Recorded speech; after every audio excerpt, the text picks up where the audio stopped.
everyone, I'm Megan Sullivan, and welcome to a special episode of History and Games, a video and audio podcast where I play historical fiction games and talk about the real history behind the game.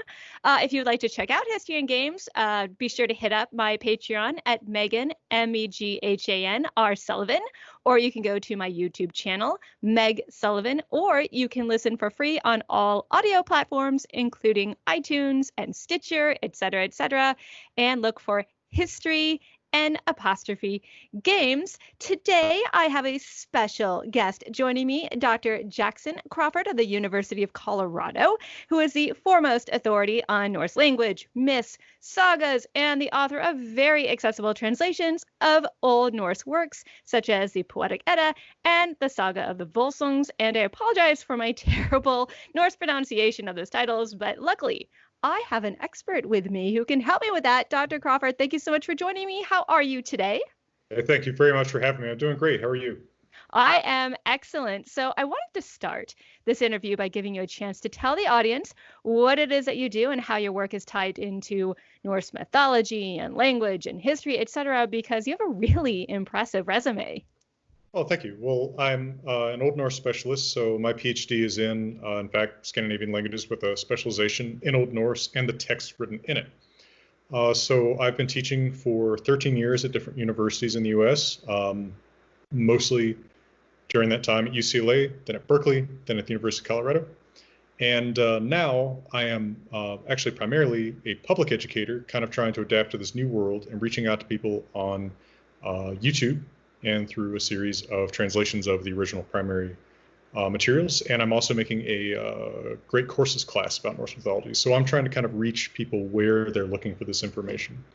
That is awesome. Yeah, I love your YouTube channel. And I know you've probably gotten this question before, so I apologize if it's a bit repetitious, but I have to ask, what was the catalyst for you becoming interested in Norse and Viking mythology and culture and language? Does your family have ties to Scandinavia, or you just always been interested in Norse culture? Yeah, that's often part of the question is people look at me and they say, you don't look like, this is right, or your name doesn't end in son or something like that. So what's the connection? And it is not a family connection. I was a dinosaur kid and just loved dinosaurs. Maybe you are too. So that's another part of that Oregon Trail generations. We're all dinosaur nuts. But it's a thing. But I love dinosaurs, and one of my best friends actually runs a dinosaur museum now. So he stuck with the dream. Oh, yeah. That's awesome. I'll give you more info about that. But So he and I still nerd out about this stuff. But I was really interested in how dinosaurs had changed over time. And when I was a kid, the whole notion of birds being dinosaurs was kind of new. And I was pretty excited about all this stuff. But in middle school, I got a chance to study Latin. I guess it was a good middle school. And I did so because all the dinosaur names were in Latin. So I thought, well, this is going to be, helpful for me somehow. But from studying Latin and then comparing it to the Spanish that I heard around me, I realized that language evolved too. And so I got interested in like, well, Spanish is a later form of Latin, then what's the earlier form of English? And I went looking for Old English, which I ended up studying on my own, and then Old Norse, which is really close to Old English, but kind of goes off in its own direction. I like to call it the forgotten sister.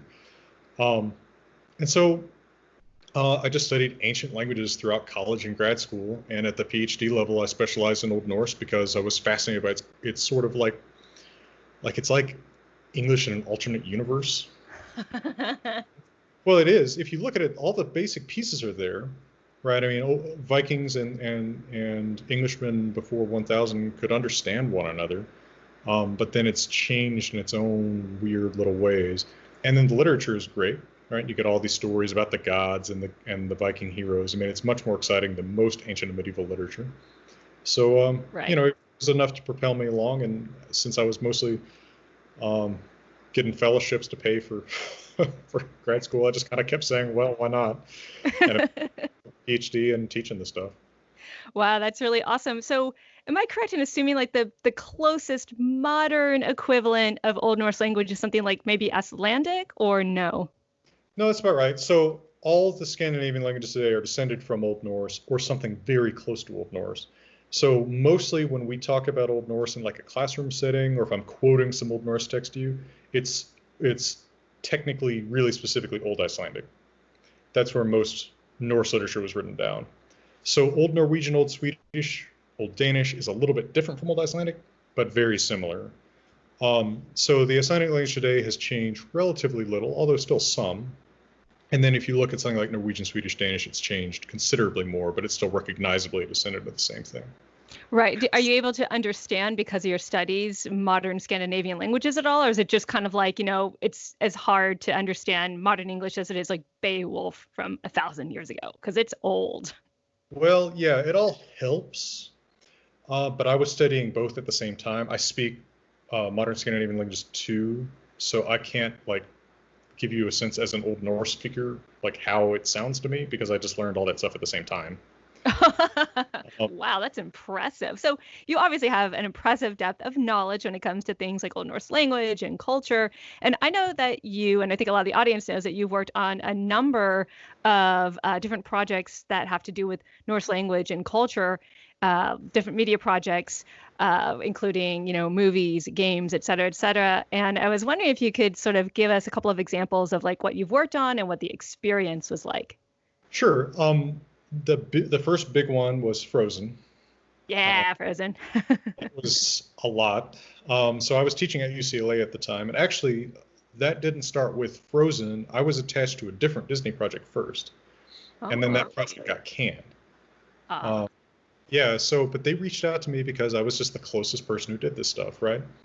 It was like 2011, and I'm the guy at UCLA who teaches Old Norse, and they're in LA, so I'm just the close guy. So they said, hey, could you help us with this movie? And that first movie ended up not getting made, but they'd already vetted me, so I was already in the Rolodex when they decided they wanted some actual Old Norse language stuff in Frozen. So I ended up writing the runes that you see in Frozen 1. I didn't do anything for Frozen 2, or I did, but they didn't use any of it. But if you look at Frozen 1, any of the runes you see, I wrote that, like the book at the beginning. Oh, that's cool. Yeah, then there's also the coronation scene where he puts the crown on Elsa's head and he says some stuff. It goes by so fast, a lot of people don't even hear it. But it's kind of fun because the actor even kind of, like, his voice even kind of changes when he's imitating me. That's cool. That's the one most noticeable thing, is that when he speaks Old Norse, he sounds more like me. See, you're technically in the movie. That's right. My influence knows no bounds. And then it was funny because they wanted they asked me what a Norse wedding was like. And what's kind of funny is that in the sagas, they don't really describe this stuff because all the stuff is written for the same culture. Right. Right. Just like today, if you ask me like if I say, oh, I was at a wedding yesterday, you're not going to ask me, oh, did the bride wear white? Because they all, right? It's like, it's just something taken for granted. So they don't describe weddings. So I said, well, we don't really know. But they said, well, what's the closest thing you can tell us about? I'm like, I know about this blood brother ceremony. It's kind of cool because you dig a pit, you make an arch of the dirt you've dug out over it, and then the two men who want to be legally brothers, right? One is obligated to avenge the other. They cut their palms, clasp them under the earth, and then walk out of the arch together. They're symbolically reborn from the womb of the earth together. So I said, maybe something like that. Anyway, they, of course, didn't use the blood part, but when the trolls have Anna and Kristoff, they dig a pit and make a arch over them, and they kind of act like they're going to marry him. See, that's great. I didn't even know that. That's a really cool story because Frozen is not only a popular movie, but it's a super fun movie. So knowing it has real history in it makes it even more valuable. So speaking of history, my show History and Games is all about real history in video games. And it suddenly seems like Viking culture and Norse mythology are just everywhere in video games. So of course, you've got like the new God of War, you've got upcoming Assassin's Creed Valhalla, you have other series like, Hellblade and the Banner Saga. What is it, do you think, that makes Norse culture so popular in video games, just any medium really? Yeah, my personal theory, and I could be wrong, is that a lot of this starts about 20 years ago with the new Lord of the Rings movies. Good call. Yeah, so I think a lot of people saw those movies and fell in love with kind of the feeling that they evoke, which J.R. Tolkien was deeply influenced by Norse mythology. You can find a lot of real specific things he took from it, like how all the dwarf names in The Hobbit come from the Old Norse poem Völuspá. Ah, good. So Yeah, I never there's a, thought of that. yeah, there's a list of dwarf names, and he took all the names of his dwarves from that list of dwarf names. And Gandalf is also on that list, which I don't know the story behind that, but so there's specific things, but there's also a mood that he kind of evokes that's very similar to the Norse myths. And I think part of it is almost accidental in Norse mythology. It's because we have so many things that are missing, right? Every poem you read that survives from before the Christianization of Scandinavia, you read some strange thing like, and as we all know, Loki did this. It's like, no, we don't all know. What are you talking about? The story didn't come to us, right? It's so random, the things that do survive. So you always kind of feel like you're out at sea and there's heavy fog, and only occasionally are you actually managing to find an island. So you have this feeling of mystery all over the place. And I think he evokes that deliberately in a way that may almost be accidental with the Norse myths. But there's also just kind of an aesthetic that I think he evoked, right? This sort of this it's dark in a particular way that's hard to describe. And I think Tolkien evokes that. And so anyway, I think that gave people a taste for more. And they went looking for more of that kind of atmosphere. And you start seeing it explode every decade of the 21st century a little bit more, right? I mean, there was the Vikings TV show, there was the Thor movies too. So I do think that's a big part of it. And it could be cyclical. I don't know. Maybe it'll fall off at some point, but it sure hasn't yet. No, and in fact, you mentioned Thor, and of course, I have to show my audience my nerdy collection of here's my female Thor that I got at a comic book convention, and of course, being a Marvel fan, I've got Chris Hemsworth and Tom Hiddleston in little toy form.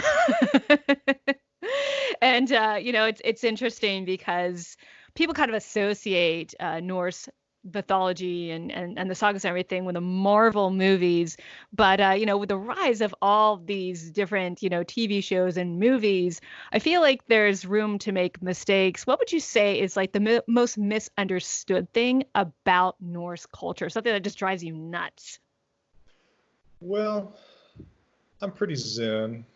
It doesn't drive me nuts that much because I tend to say, and maybe this is because I talk to too many people in Hollywood or whatever, but I tend to say, look, you are the current saga makers.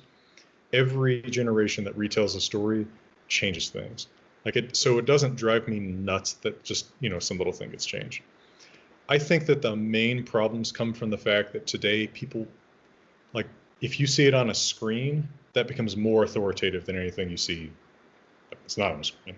Right. Right. So the Marvels, for example, Thor and Loki are brothers. Well, they're actually not in the original Norse mythic texts. Right. So if I teach Norse mythology, one of the things I have to remember is people have seen the Thor movies, and so what's been burned into their brains is that these are brothers, when in fact that's not their relationship.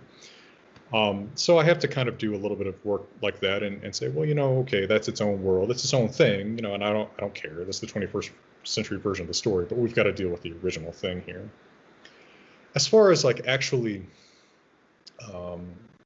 really profound misunderstandings that I think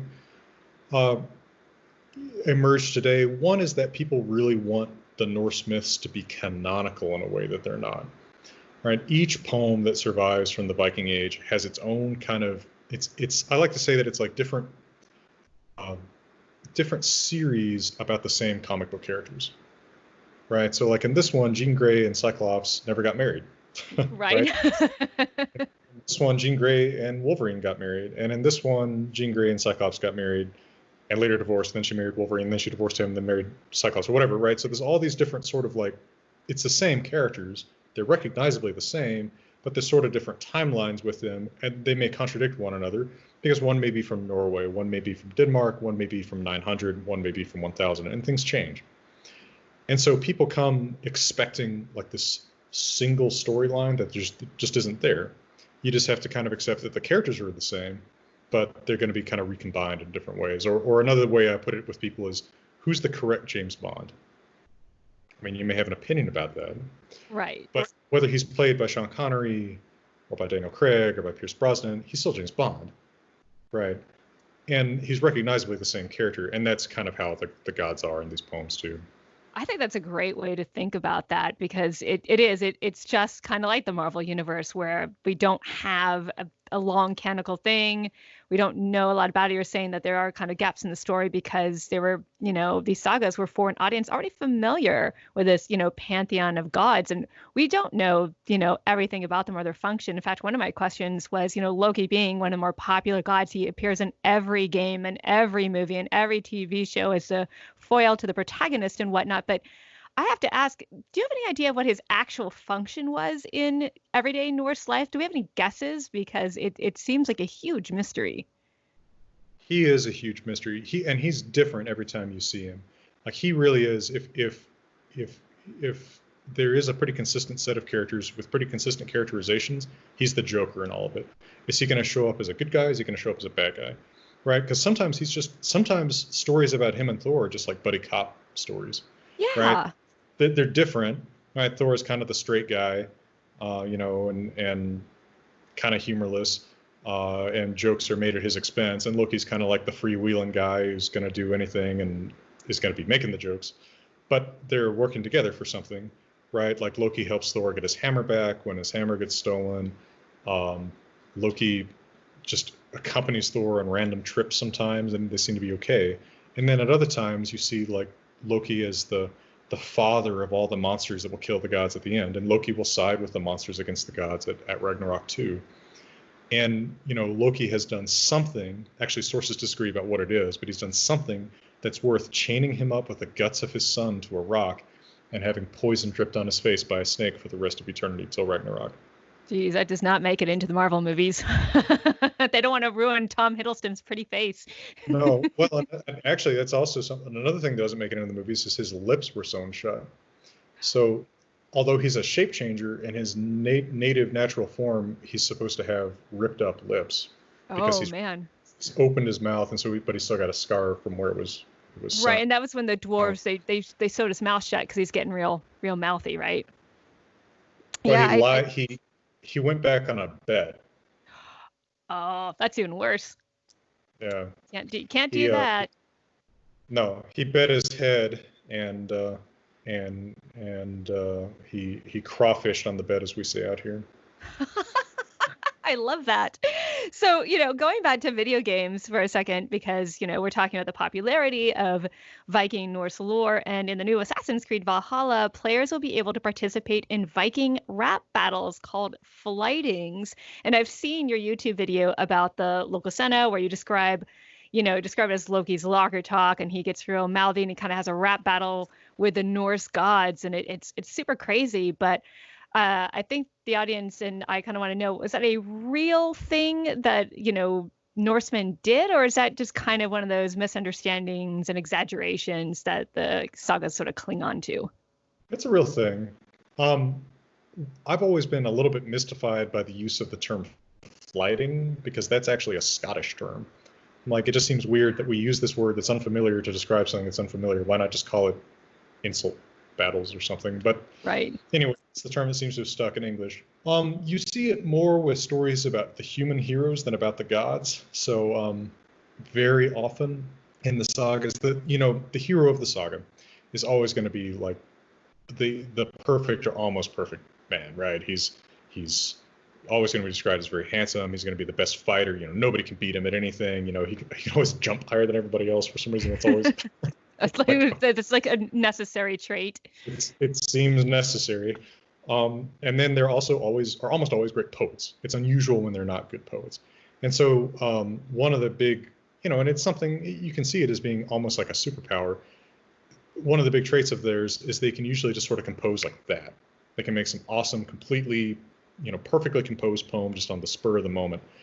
And so their enemies will often also be really good poets. And so they'll get into these kind of matches where they're fighting each one is laying down a verse, and then the other one comes back at him. And sometimes they kind of coordinate, right? So they're going to, like, each one is going to use the same word, one time in each line of his poem or something like that. Sometimes the insults are incredibly vicious, like stuff I wouldn't repeat on a family-friendly show like this.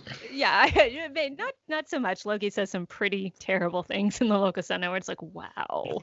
Yeah, and so Loki is really participating in a very real cultural thing, which is insulting people in poetry.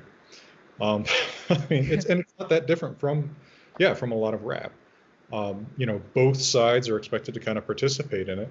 The response will be poetic as well. But one thing that's kind of funny is if you read Lokasenna, so for context, for people who may not know what this is, Lokasenna is a poem that survives from probably is originally orally composed about the 900s, so before Scandinavia is Christianized, where Loki, I'll shorten the beginning of it, make a long story short, he busts into a feast of the gods and starts insulting everybody. But if you notice, every time he insults one of them, they never say, no, that's not true. Right? They always just counter with something about him. So it's sort of implied that all the insults are probably true. And it's worth pointing out that the word Senna, Loka is the possessive form of Loki, so it's like Loki's. Senna means truth-telling. So the Senna, which is the exchange of poetic insults, is, in terms of what its etymology is, it's the truth-telling. It's you telling uncomfortable truths about each other in poetic form. Man, I cannot wait to do that in Assassin's Creed Valhalla. That's going to be super, super fun. And it's funny because Ubisoft also at the same time wants to introduce a more balanced perspective about, the Vikings and Norsemen. So that'll be really interesting because obviously that is a real thing that that Vikings did. Do we know if the Vikings and Norsemen actually had tattoos and mullets, by the way? There seems to be a little bit of controversy. We know there's some descriptions, but can you kind of talk a little bit about that real fast? Yeah, I don't know how the mullet specifically kind of got out there. We don't know that much about their hairstyles, right? When men are described in the sagas, we'll get something generic. Sometimes they'll set up a character as kind of like this, like I don't know what else to call it, but like they try to describe him as sort of a quote hunk or something, and often they'll say, well, like he had hair down to his shoulders then. Like, okay, but we don't know what that style is, right? Is it kind of like, is it knotted or tied, or like is there a tail, or is it just kind of hanging? Like they don't really describe it. Sometimes you can look at art from that period. Of course, from the actual Viking Age, you're often just looking at carvings. Right. And you often see men with hair that's kind of swept back, but doesn't look long. They do always tend to have facial hair, and the sagas reinforce that too. Men without facial hair are made fun of. So that's certainly realistic. But tattoos, there's really no reason to think that they had tattoos. I'm not going to say it's impossible, but I'll say it's unlikely, and if it was practiced, I don't think it was common. We have one source that attests that Vikings having tattoos, and that was an Arabic writer who met some Rus, right, a Swedish tribe that explored in Eastern Europe and eventually gave their name to modern Russia in 922 or 23, and he says that they were all tattooed. Okay, but nowhere else do we see a description of that from outsiders, and on the inside, there's no Old Norse word for tattoo. See, I didn't know that last part. I knew the description. There was one description, but I didn't know there wasn't even a word for tattoo. So something to think about. Although it's kind of cool and fun to see these characters running around with tattoos and everything and looking super, super fierce. Now there's like a treasure trove. I know that they hint in AC Valhalla you might see or run into gods. We know that you run into gods in Assassin's Creed. And in fact, it's interesting because in the new God of War game, the main character Kratos, he is finished destroying the Olympians, and now he's moved on to a confrontation with a pantheon of Norse gods and old ancient Greek and Roman writers briefly touch upon ancient Germanic tribes and kind of liken their gods to their own. Is there any actual historical possible connection between the Norse pantheon of gods and Greek gods? There seems to be a tiny bit of crossover, but I'm not sure. Well, there's two sides to this. One is that the Greeks and Romans, when they write about other people's gods, have a hard time seeing them as distinct from their own, right? So when Tacitus writes about the Germanic gods in about AD 90, he can only call them Mercury and Mars. And so we don't always know which exact Germanic god he's actually talking about. There is ultimately a connection if you go back 5,000 years, right? So if you go back 1,000 years, English and Norse are mutually intelligible. But if you go back 5,000 years, those are mutually intelligible with Greek, Latin, and Sanskrit in India, right? The more we roll back the clock, we get back to Proto-Indo-European, the ancestor language of most languages of India and Europe. And what's striking is that in parts of the Indo-European area, you find the same god names used in multiple different places. But the Norse gods' names are mostly not related to the names of gods anywhere else. So there's something going on with that. The one god's name that's uncontroversially related to a Greek god's name is the god Tyr. Now, Tyr has his hand bitten off by the wolf Fenrir when he puts it in his mouth as a pledge that Fenrir won't be in prison forever, but he is, so Fenrir bites it off. And that's the only thing he really notably does. So he's a fairly minor god in our written sources for Norse myth. He might have once been more important, but his name, if you run through all the sound change rules, is the exact same as Zeus or Jupiter. Wow, that is super interesting. So we do, if you just go back far enough, you have Zeus. That is a really cool, fun fact. So I also wanted to ask, there are so many gods, in the Norse pantheon. We kind of know the usual suspects, Odin and Thor and Loki. But in your opinion, is there any Norse hero or god you'd like to see portrayed more in media? Somebody who's overlooked, whose story is actually really interesting? I think Odin is actually not done well most of the time. He's too often portrayed as kind of like a kindly grandfather. One of the few places where you'll see Odin actually portrayed as the shifty guy he is in American Gods.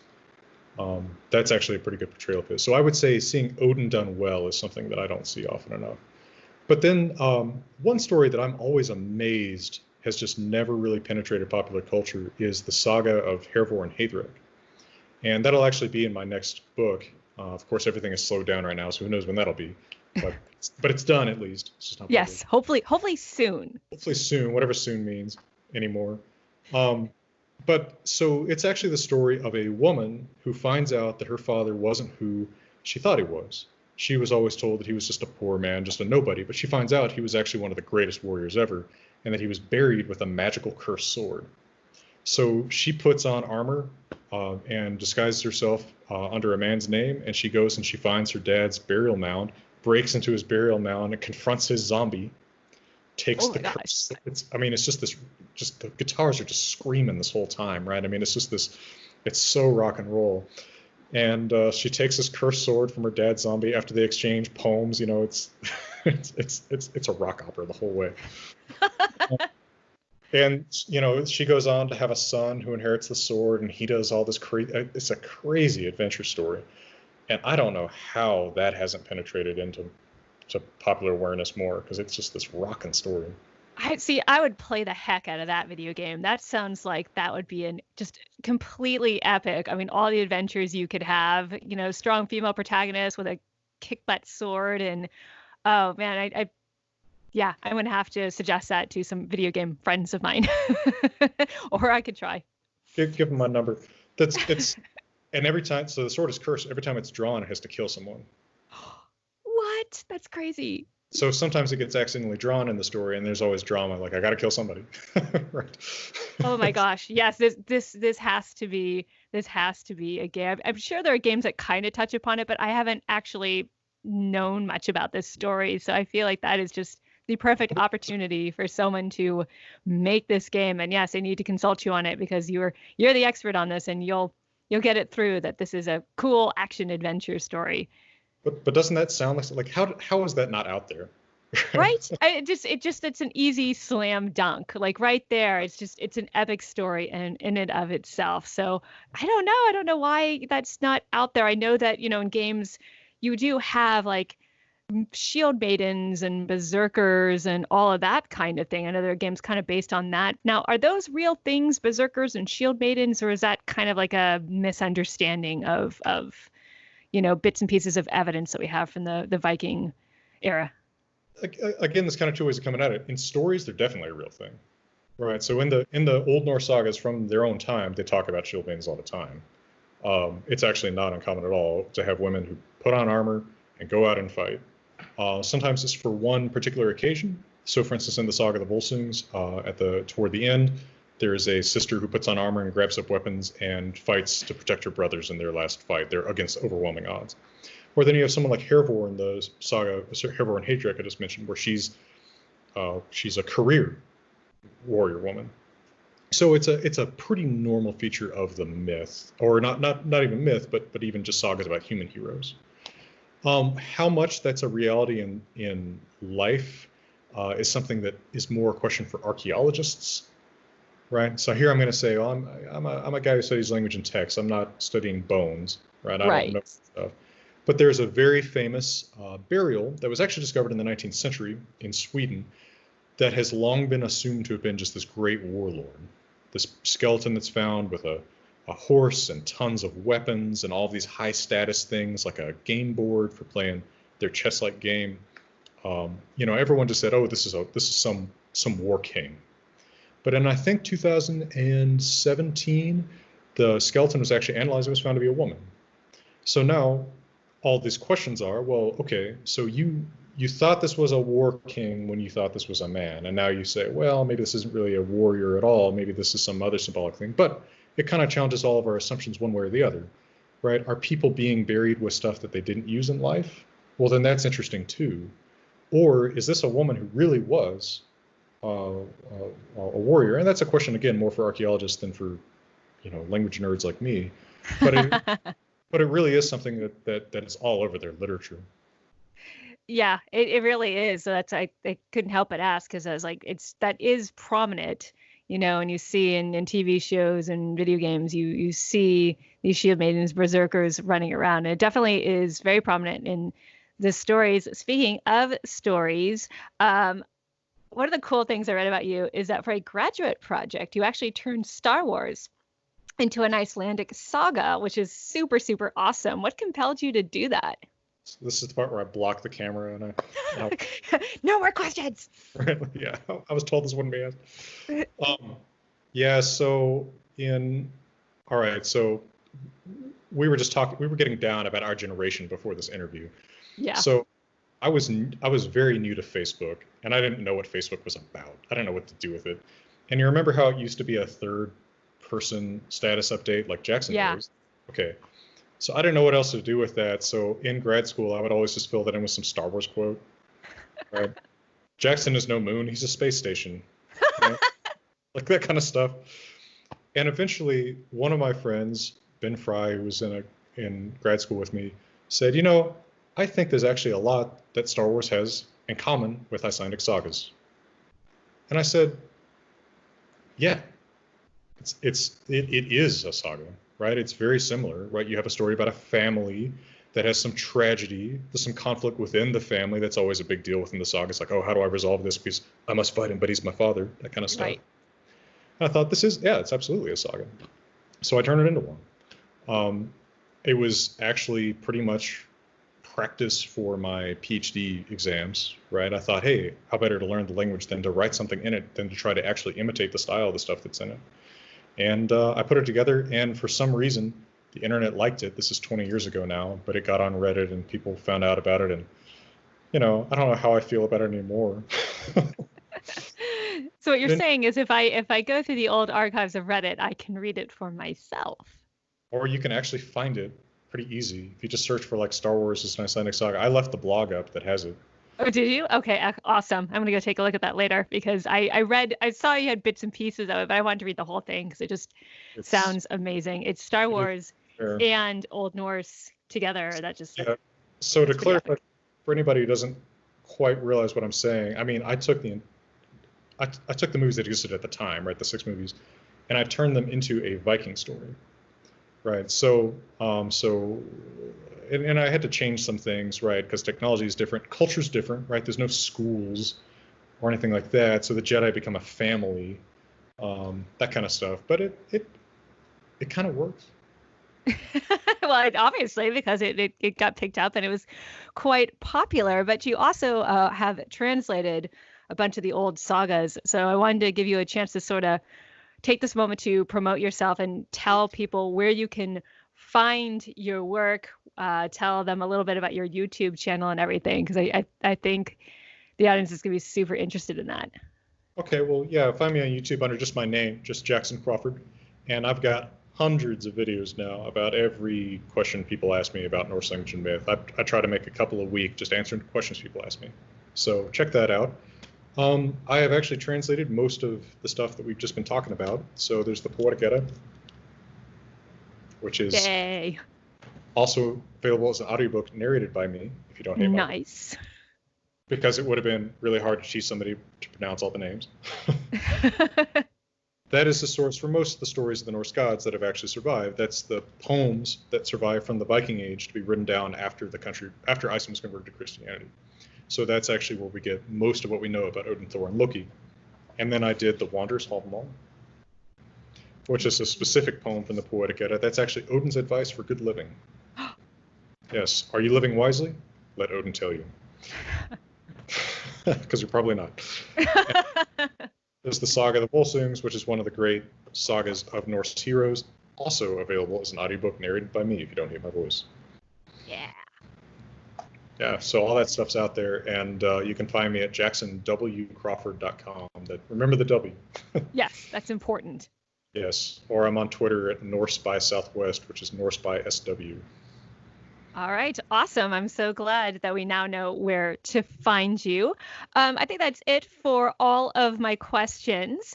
Again, you can find this interview on my Patreon at Megan, MEGHANR Sullivan, and my YouTube channel at Meg Sullivan. And this should also be going up on your channel as well, right? Yep. All right. Awesome. So hopefully we'll get lots of people who will see this interview, and I thought it was a lot of fun. I don't know about you, but I had a great time. Absolutely. Great questions. All right. Thank you so much for joining me today, and I will see everybody later.